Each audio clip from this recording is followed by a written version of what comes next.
দেখেন আমাদের এক দফার যে দাবিটা ছিল সেখানে কিন্তু একদম সম্পূর্ণভাবে লেখা ছিল ফেসিবাদ ব্যবস্থার বিলুপ এবং নতুন রাজনৈতিক বন্দোবস্ত।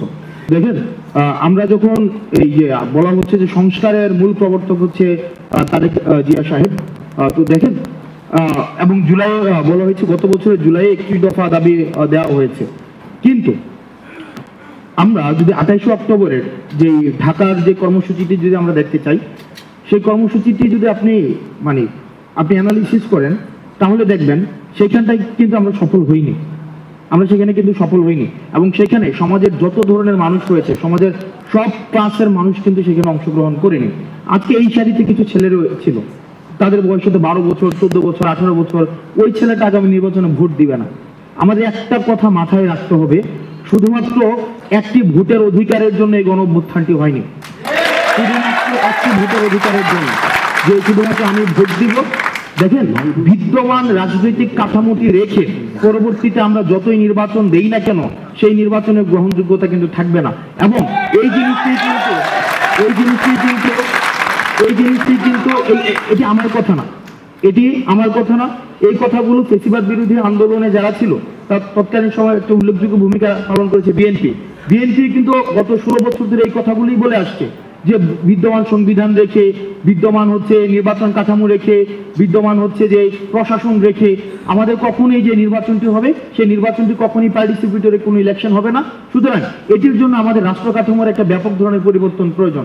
সেই জায়গা থেকে আমরা কিন্তু বারবার একটি কথা বলছি যে আমাদের কনস্টিটিউশনাল রিফরমেশন প্রয়োজন এবং অ্যাডমিনিস্ট্রেটিভ, যেটা একটা বলছিলেন স্টেট অ্যাপারেটাসের একটা পূর্ণাঙ্গ ধরনের একটা পরিবর্তন প্রয়োজন। দেখেন আমরা যারা নির্বাচিত সরকারের প্রতি আমাদের আস্থা আছে, কিন্তু আমরা প্রতারিত হয়েছি ইতিহাসের প্রতিটি পর্যায়ে।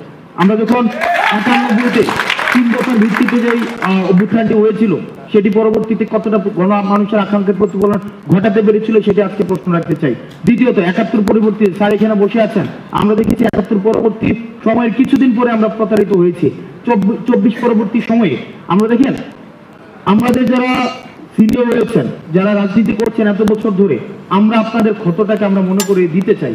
আপনারা ন্যূনতম কথা পর্যন্ত বলতে পারেননি, আপনাদের ন্যূনতম কথা বলার অধিকার পর্যন্ত ছিল না।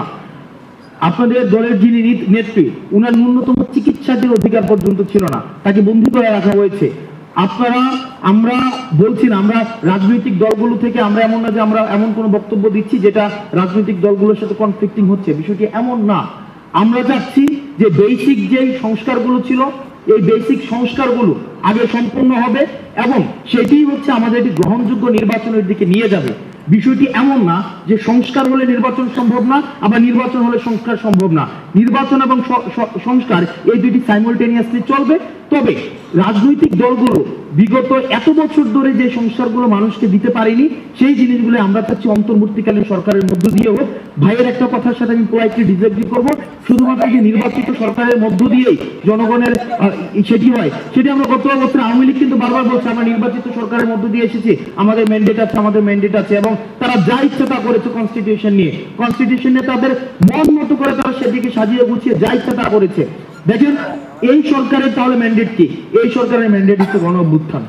এই গণঅভ্যুত্থান দিয়ে এই সরকার ম্যান্ডেট করেছে এবং আমরা চাই যাতে করে বিএনপি যারা এত বছর ধরে নির্যাতিত হয়েছে, জামাতকে ডিহিউম্যানাইজ করা হয়েছে, অন্যান্য যারা ফেসিবাদ বিরোধী যে রাজনৈতিক দলগুলো রয়েছে তারা যখন নির্বাচনের মধ্য দিয়ে তারা যখন আবার ক্ষমতায় আসবে তাদের জন্য আর ফেসিবাদী কোনো ধরনের শক্তি হয়ে না উঠতে হয় এবং আবার যেন ফেসিবাদের কবলে না পড়তে হয় সেটির কাজই হচ্ছে অন্তর্বর্তীকালীন সরকার করবে।